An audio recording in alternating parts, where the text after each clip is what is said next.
She's a hiker, a conservationist, and a prolific writer of outdoor adventure. So stick around, because you're about to meet this fascinating woman who, with her late husband, has been called the conscience of the Northeast Mountains.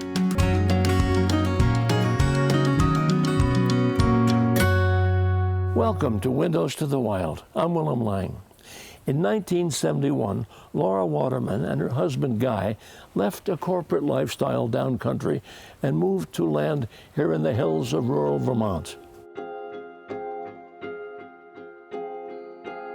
For the first year, the newlyweds lived in a lean-to while they built a cabin. Trails. It's a fascinating story. And nobody could help me tell it better than the lady herself, Laura Waterman. Thank you for letting us walk with you today. Thank you, Will. So today we're going to walk and talk a little bit up on Wrights Mountain, eh? And talk about your life with Guy and your life since Guy, and so on. Make sense? Sounds good to me. And a journey to the top of the mountain begins with? One step. You got it. Here we go. All right.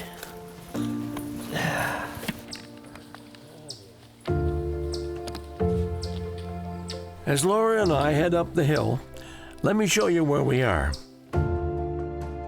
Wrights Mountain is located near Bradford, Vermont. The trail is pretty easy, 1.6 miles out and back. If you like rewards, you're in luck. Near the summit, there's a great view of the valley.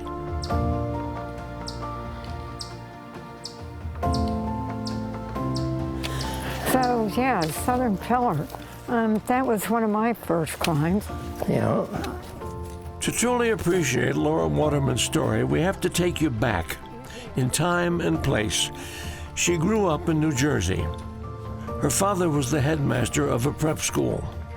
As a child, she spent a lot of time with books and was drawn to the Laura Ingalls Wilder stories about life on the prairie. That may be what ignited the pioneering spirit in her. After college, Laura found work in New York City as an editor. Guy's first love was the piano. He played professionally as a teenager, but also liked to write. He graduated from George Washington University and stepped into the world of politics, writing speeches. He put words into the mouths of an impressive list of people: President Eisenhower, Vice President Nixon, and Congressman Gerald Ford. Guy and his first wife married early in life, long before he met Laura. They had 3 sons, but in 1969 they separated. A year later, he met the editor of an outdoor magazine, Laura Johnson. Now, Guy had 3 sons, 2 grown and gone and 1 still in high school, right? Yeah. Okay. That was that a problem for you? No, it didn't. It wasn't. Yeah. Good. The youngest one, Jim, actually spent most of the first winter with us as we were finishing off the house on the inside. Yeah. And yeah, and then he was pretty much on his own after that. In 1972, Laura and Guy got married. They left corporate life behind and moved to Vermont, to a property Guy called Barra, after his family's ancestral island home in Scotland. So you moved up in 71. Well, we bought the land in 71. Ah, okay. And we moved up in June 9th, 1973. Without a place to live, they spent their first summer at Barra in a lean-to. All right, so you moved. Finally, you moved onto the land, built a lean-to. Mm-hmm. Like an Adirondack lean-to. Built the lean-to the summer before. Oh yeah. I mean, we went into this with a lot of planning, and we knew we weren't going to be raising meat for eating purposes, so Yeah. we basically became vegetarians. Guy drew a very detailed plan of the house, relatively small, it was a little over 500 feet, square feet. But room for a grand piano. But room for a grand piano. That's true. That was Guy. Oh, what a great touch. I love it.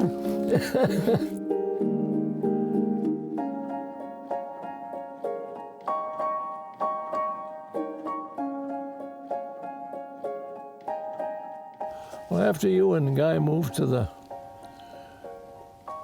Barra and got things going, you got the garden in and you got the maple trees named and the blueberries counted. Did he actually keep track of the number of berries came off each bush? Yes. I can explain that. Yeah. It really wasn't as wacky as it sounds, but when the bushes were little, Yeah. we were just interested in, counting the berries because they were small and we wanted maybe to encourage them. And so we got started counting and then we couldn't stop. And then it just became something fun and silly to do.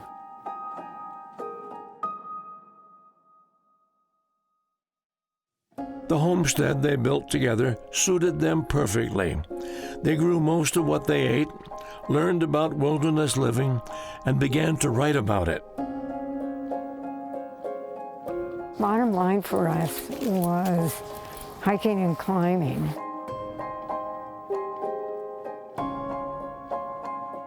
The more they hiked, the more they learned about the wilderness around them. Over time, those experiences were captured in words. Guy and Laura wrote 5 books together about being outdoors.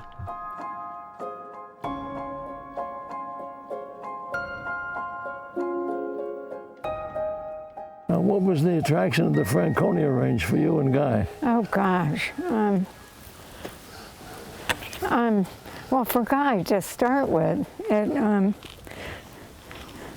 was one of his earlier experiences when he discovered hiking for himself. Mount Lafayette and the Franconia Ridge meant so much to Laura and Guy that they began to think of it as an extension of their own backyard. After hearing about the Appalachian Mountain Club's Adopt a Trail program, they did just that, nearly 2 miles of the Franconia Ridge Trail. They took care of it and encouraged other people who hiked across it to respect the land. Friends began adopting adjacent trails, and the group became known as the West End Trail Tenders. That was your trail. Yeah, that was our trail. You took it from the top of Lafayette. How far did you go? We signed up for the Franconia Ridge, and our territory was from the summit of Lafayette to Little Haystack. So you're the one who put the rock linings along the trail. Yeah, there were already some cairns, Yeah. and then we built more cairns. That's not an easy trail to maintain, above tree line.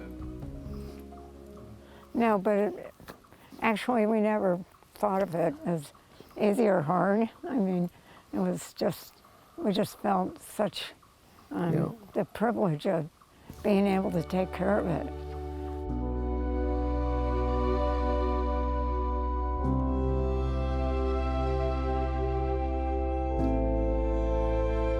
Lafayette is the first mountain in New Hampshire that Guy climbed.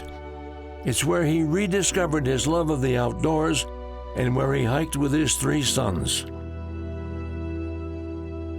In 1981, one of his boys, Johnny, set out to traverse Denali in Alaska.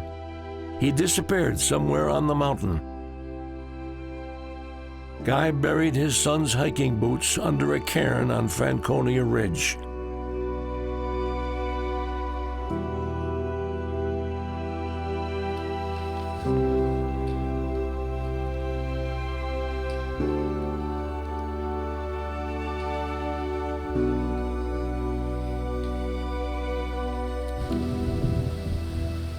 As we relaxed with a view of the valley in front of us, I shared a story with Laura about Franconia Ridge. It was kind of funny, but it sure caught her attention. We bushwhacked once up out of the Pemigewasset Wilderness, 5 Dartmouth students and I, up onto Franconia Ridge. Then we were going to turn right, climb Lafayette, and go back down, take a swim. We just got, I was up front, and just as I got to where my head was the level of the ground of Franconia Ridge, there was a big flat rock, and under it, 6 full beer bottles, all frosty from the night before. Wow. I said, okay, gentlemen, there's 6 of them, there's 6 of us. This is an occasion for an ethical discussion. We drank them Yeah. and left the empties there. Oh, left the empties. Well, just so the person who came along looking for them would know they'd been appreciated Oh, and not stolen. gosh. Thinking back, we probably did carry the bottles out with us. But Laura's reaction makes a good point. She and Guy spent 18 years caring for the Franconia Ridge Trail. They wanted people to enjoy it, but practice good ethics. A couple of your books are about wilderness ethics. And I'm presuming that people all said, that's nice, and that was it. Yeah? Or did they, you think people did it? I think people who read our books understood what we were talking about. It's Yeah. really meaning how we act in the woods. You know, are we going to pick up our trash or just Yeah, leave it behind right. the tree, or Carried in, carried are out. we going to, not cut down the saplings to build a fire, but take out our camping stove and walk lightly, stay Yeah. on the trail or rock hop. I think we wanted, and anyone who has done a lot of walking in the woods or the mountaintops just wants everyone to be able to go up and enjoy it, but in Yeah. the right spirit behind it.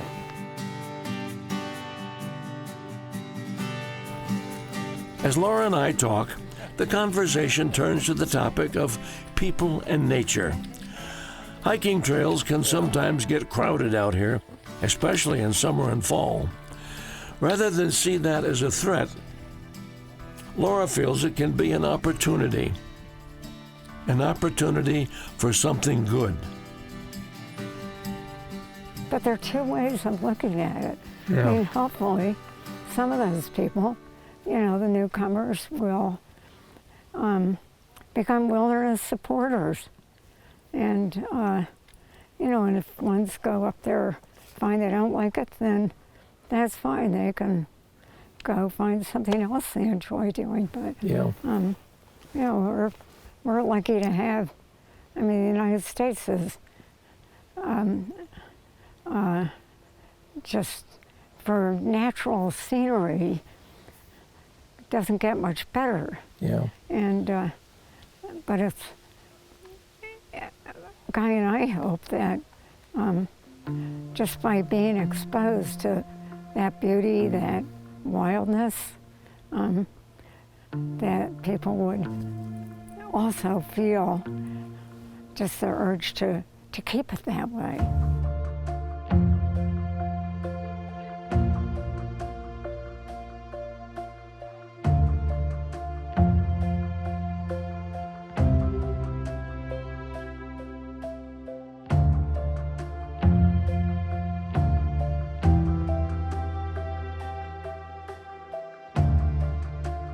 On the morning of February 6, 2000, life at Barrow was about to change dramatically. Guy paid close attention to the weather. Sustained winds made that day's below-zero temperatures even colder. At 67 years old and depressed, Guy made the decision to end his life.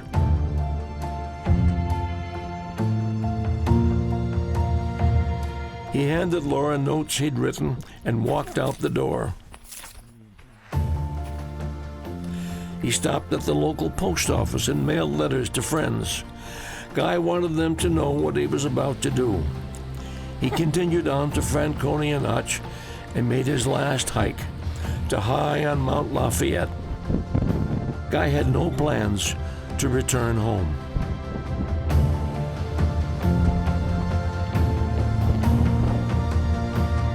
Somewhere along the line here, the worm crept into the apple, right? Guy started thinking more about not being there. Yeah. Were you aware of that?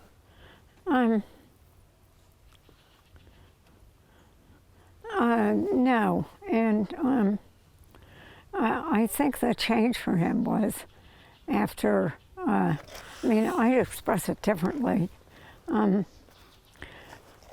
had lost two of his three sons, and that basically sent him back into a depression. I wasn't really aware of. I knew he was feeling very, very sad, very preoccupied with those thoughts, but to me he never acted like a depressed person, which I think of as someone who can't do the work, sleeps late, can't focus or whatever. I mean, Guy was always incredibly productive and had an enormous amount of energy. So, and he phrased it as his demons. We would talk about his demons, and I could tell if he was having a bad day.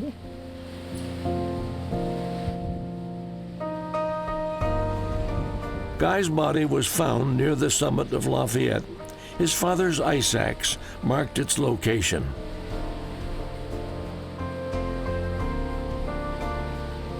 The day that Guy, he checked the weather to make sure there was some cold weather in the offing. He even stopped at Crawford Notch to make sure there was. But the day he walked out, he handed you some pages of writing that he wanted you to have. What was that about? Why he was doing what he was doing? Yeah, it was. He wrote about basically his disappointments. Yeah. I think he felt like he had let his sons down.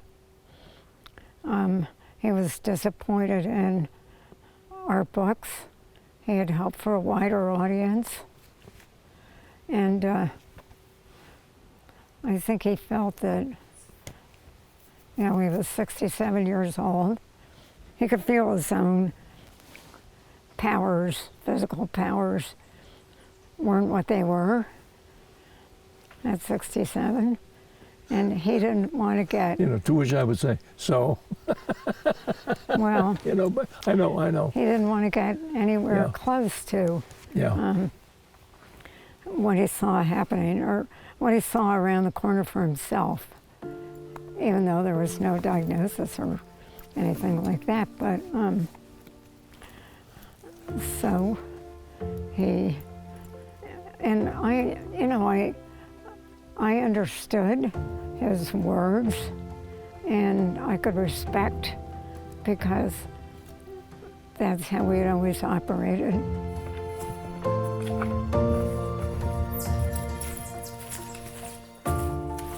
Guy and Laura's love of Franconia Ridge continues today.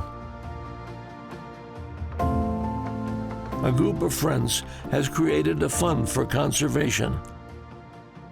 The money is used to maintain the trail.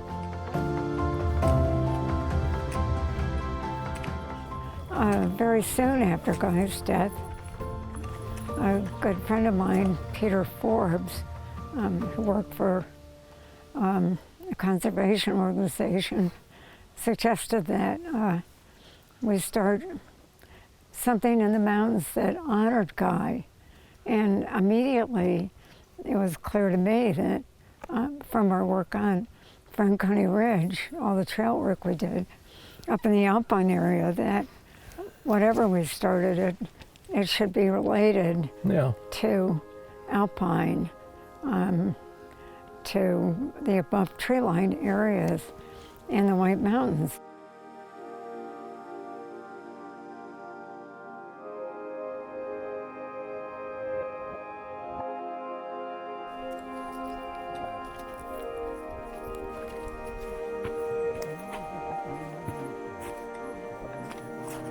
You're still connected to the wilderness. That's good. Yep. Yep. Heart and soul, Will. Aren't we all? It's just wonderful. Yep.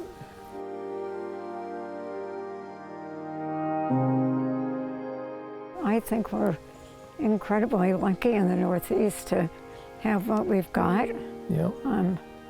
Magnificent mountains and a trail system, and people can pitch in and help and become caring stewards in many different ways.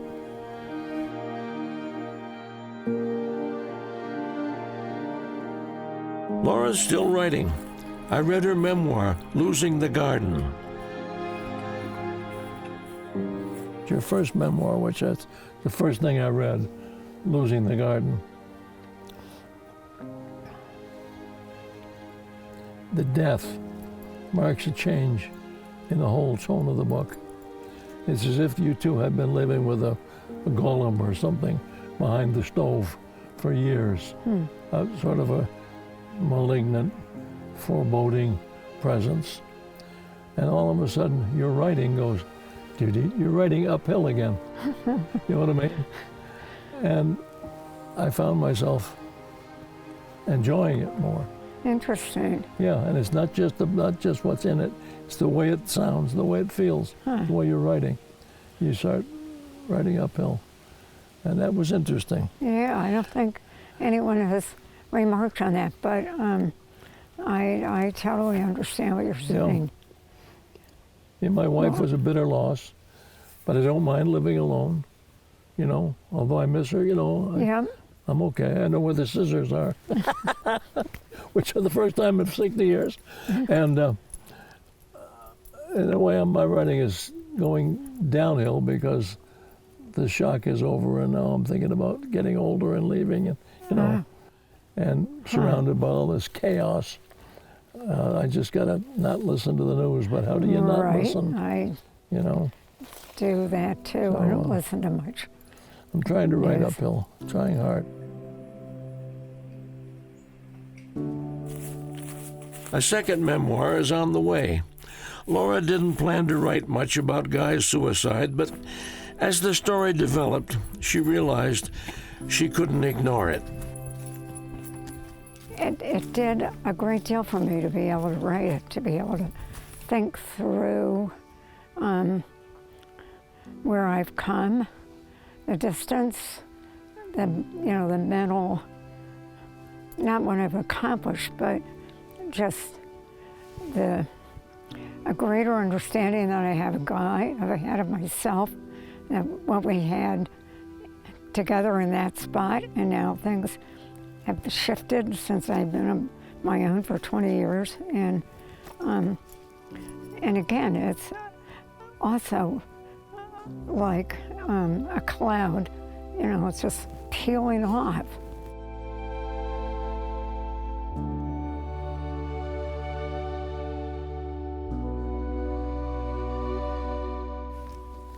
Here we are. Here we are. On a beautiful day, in a beautiful state. Yeah.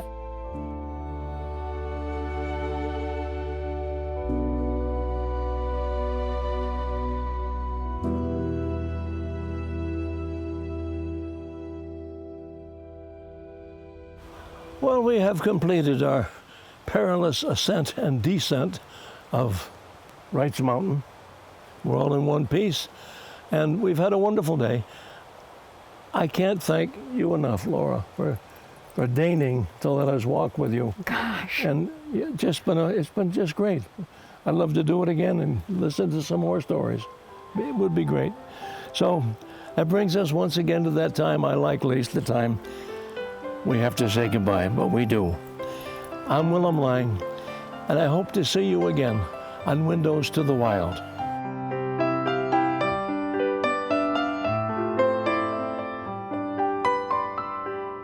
Support for the production of Windows to the Wild is provided by the Alice J. Reen Charitable Trust, the Fuller Foundation, the Gilbert Verney Foundation, and viewers like you. Thank you.